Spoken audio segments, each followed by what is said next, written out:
Welcome to Otherworld.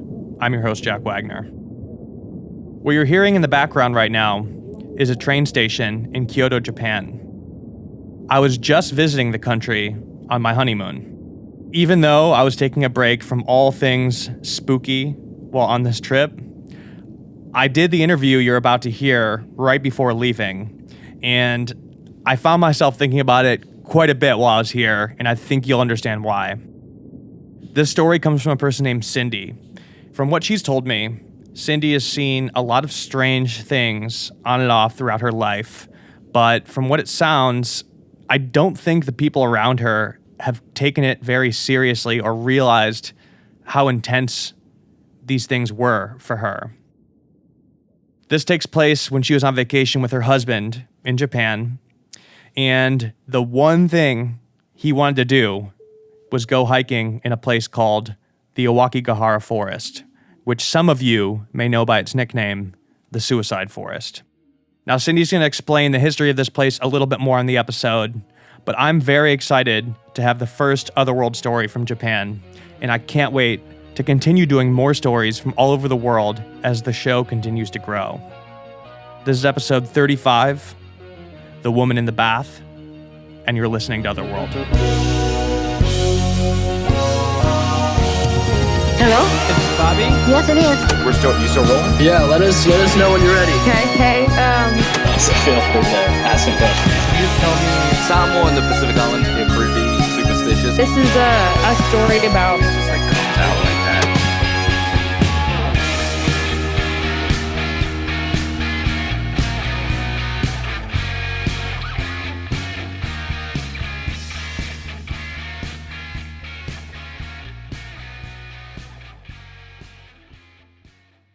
My name is Cindy. I'm from Alberta, Canada.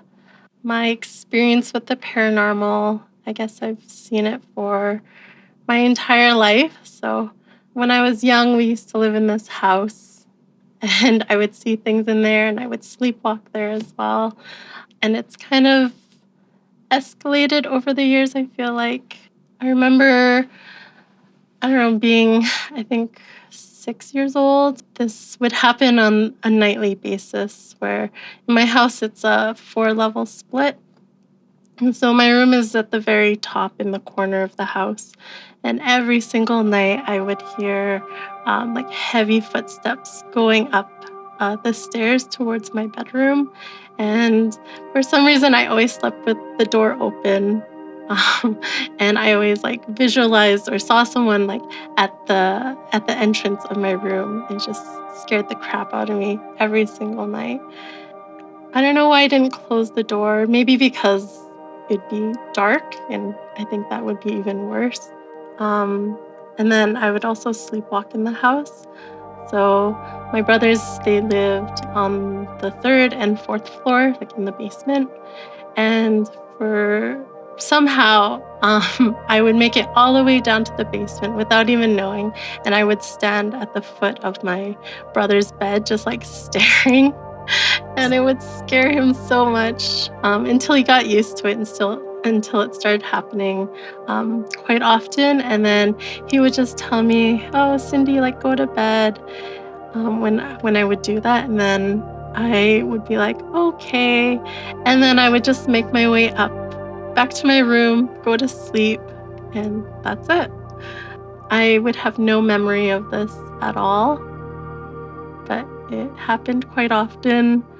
I'm nervous because this story, typically I don't tell anyone any of my stories that I've experienced. It just stays within my family, my cousins, they're believers. So I feel comfortable. I don't feel like I'm being judged when I'm telling them my stories. And then, close friends as well, I'll tell stories. So it's a bit nerve-wracking to be this vulnerable on something that will be on a podcast that a lot of people will listen to. So just a little nervous. So I met my husband, or my partner, at the University of Lethbridge. He is a super skeptic. He is always thinking with his logical brain. He doesn't believe in any spirits, ghosts, nothing.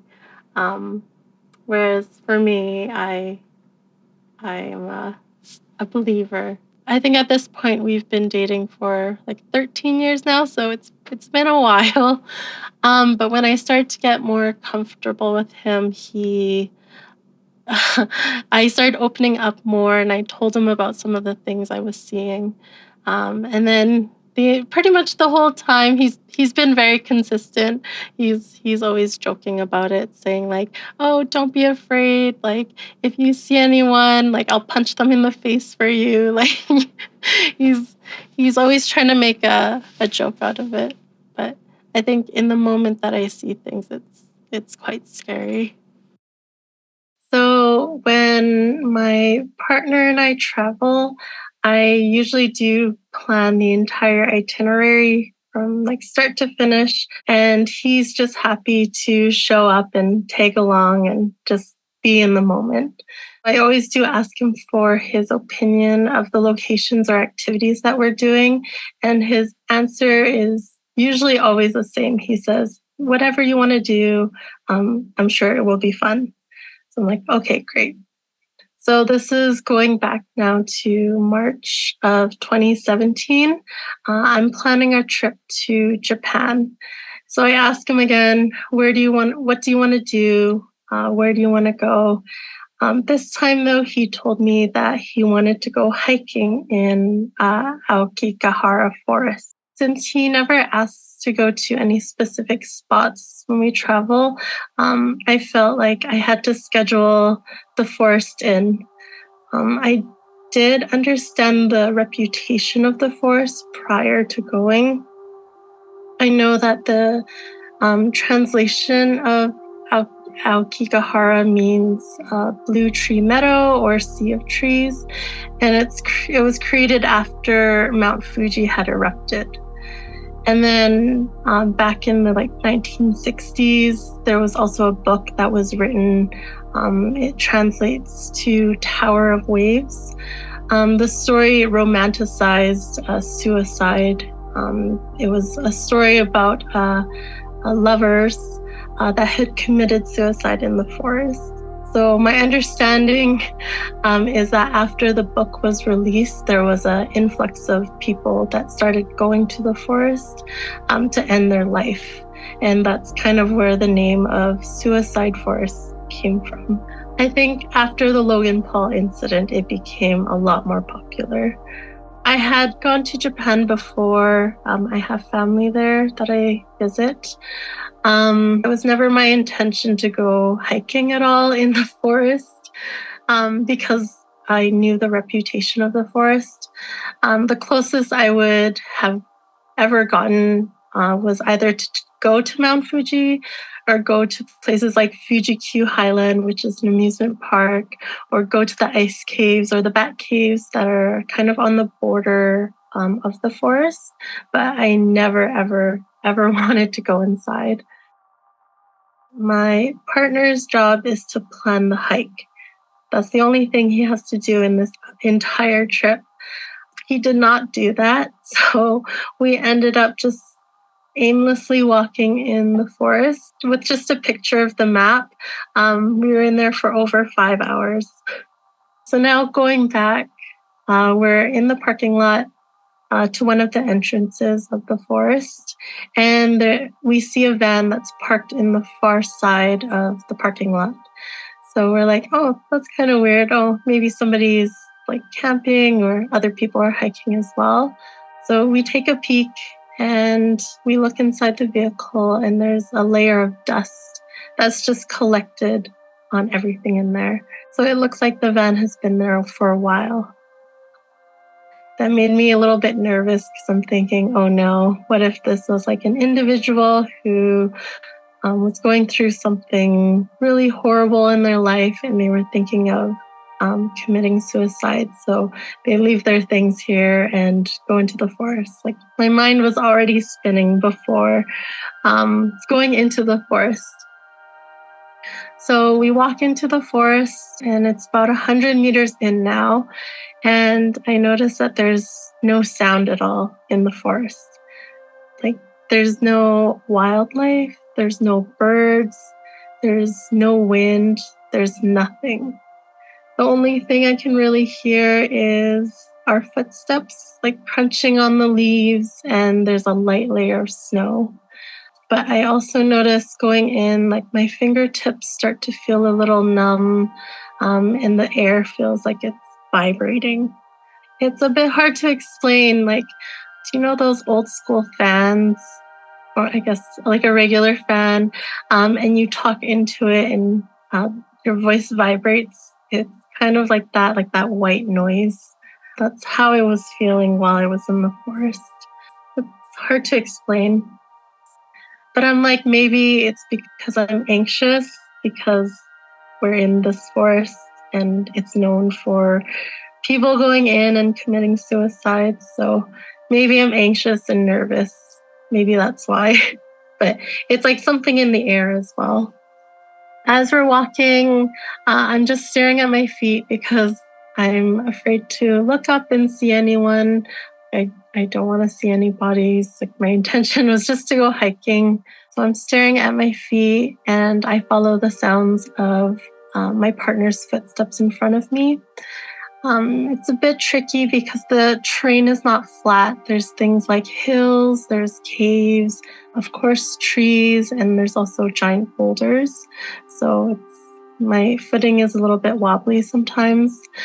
So as we're going up this hill, I trip and I catch myself from falling and I accidentally look up and I see this woman looking at me. She's peeking from behind a tree. And I can vividly describe her. She was like just a regular person. She has like medium length, like dark hair. Her clothes were covered in dirt. But the only thing that was a bit strange is her face is blurry. Like I couldn't make out any features on her face at all. So she's there for a split second and then she's gone. And so I think, okay, I must be getting dehydrated because I'm seeing things that aren't there. So we continue to walk. I would say she's about my height, like 5'5". She has medium dark hair, and her clothes are covered in dirt. Like my intuition tells me, obviously, like it might be someone in that needs help, but then why is she peeking and how did she get away so quickly? I don't know. I was trying not to think of any spirits or ghosts because I feel like that will make me more fearful of the situation that I was stuck in. So I was trying to think of anything else. After about like another hour in, I'm still staring at my feet, still walking. And then all of a sudden I notice just in my periphery, there's an arm. It looks black, like it's been severely burned. And it's just the arm. And it's swinging back and forth, back and forth. And as I speed up, it's keeping pace with me. And so I was like, maybe it's just like something in my glasses, something's in my eye. So I clean my glasses, I take a deep breath and I turn around to see if anything's there and nothing's there. So I continue to walk and then eventually this arm comes back and continues to be swinging in my peripheries. And so if I was to reach my arm out, then I would be able to touch it. Like that's how close it was. It was similar to if a friend was just walking behind me, and I can see them in my peripheries. Their arm is just walking. It's very natural, but the color and I guess the texture of it was very unnatural. And so when I turned around, nobody would be there. And then as I'm walking again, the arm would appear again. I was kind of losing it. So I stopped and I was like, okay, I'm going to just take like a grounding breath. So I stopped and I took like a deep breath of air in. And then all of a sudden from above, there was just like a huge dump of snow, like a mixture of snow and leaves. And it just like falls on top of me. And I was thinking, what is going on? I hate this. Like, I don't want to be here. I don't know what's happening. And then my partner turns around because he hears this like huge, like heaping dump of snow fall on me. And his face, like, he looks so happy. Like, he told me later that hiking was one of his favorite parts of our trip. And like at the time, he was just having such a good time. So I was like, okay, I just took another deep breath in and I just continued to walk. So I'm like, could have just been a coincidence that me stopping in that spot just caused all the snow above me to just fall. Maybe it's like the vibration of our feet. I don't know. I did think about telling him how I was feeling, but like seeing his face, he was just really happy to be hiking and just doing something besides eating and going to amusement parks.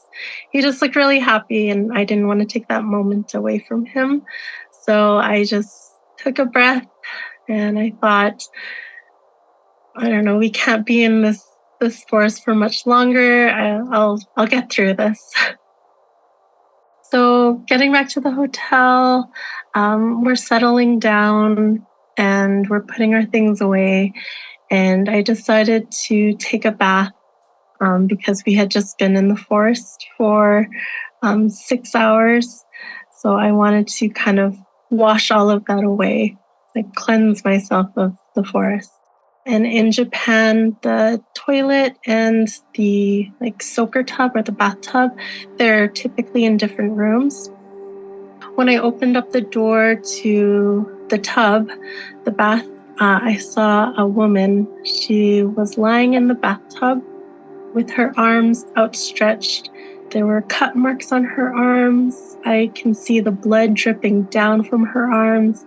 And she was looking towards the doorway at me. Like she was looking at me dead in my eyes. She had long black hair. She had a light blue and white, like frilly, ruffled dress.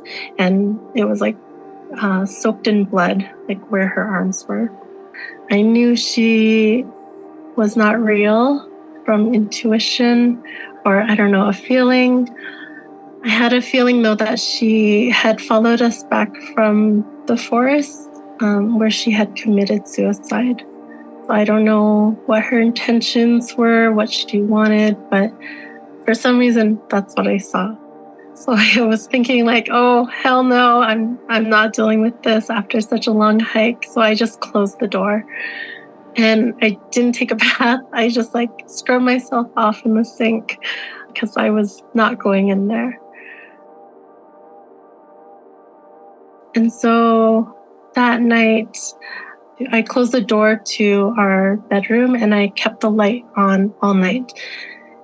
And then at about 4 o'clock, 3 or 4 o'clock, I hear the door to the bathroom open. And I hear footsteps walking to our master bedroom, our room. It's like a slow shuffle. I can hear every single step that she or it, whatever it's making, it's coming towards our door. So our door has kind of like a translucent covering on it down the middle. So as I heard her footsteps coming closer and closer, I eventually started seeing her silhouette. So she stopped right in front of our door, and it was just her silhouette that I could see. And so I'm laying there just crying and praying to whatever God or gods are out there. I was like, please don't let her in. Please don't let her walk in here because I will lose my shit if she walks in here. Like, I don't know what I would do. Thankfully, she just stood there for pretty much till morning, and then she disappeared. I don't know how to explain like that kind of fear. I don't think I've ever felt anything like that before, but I was like, next level. And my husband, the whole time, he was just sleeping next to me.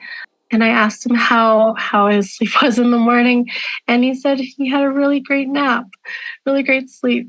So our experiences were opposite.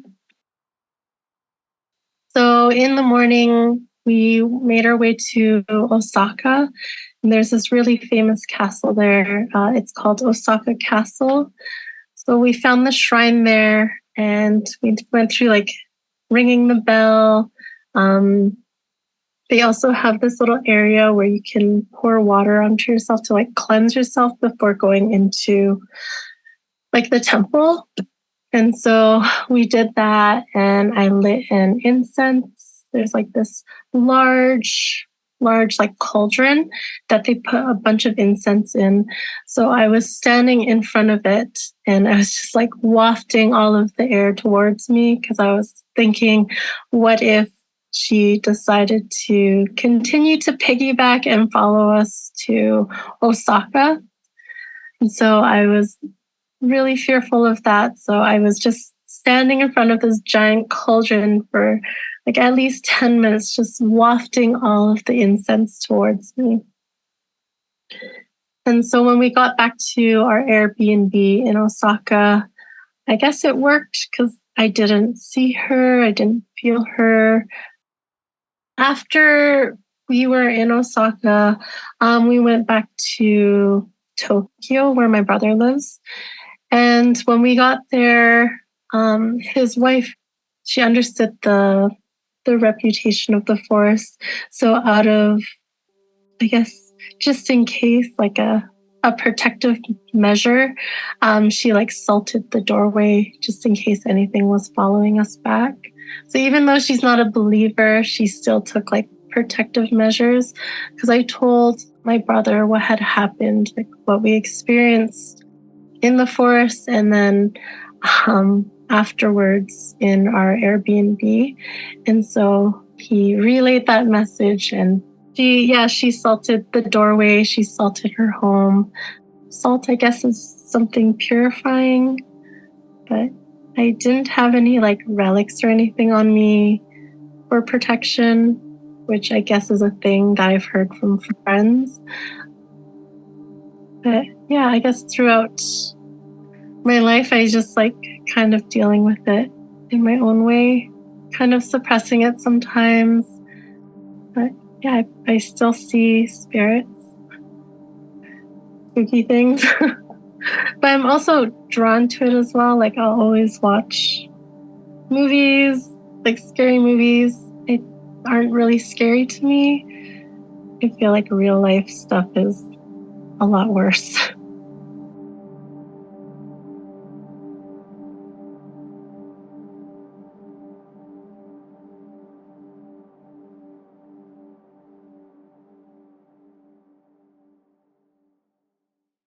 All right. Thank you so much to Cindy for telling us that story.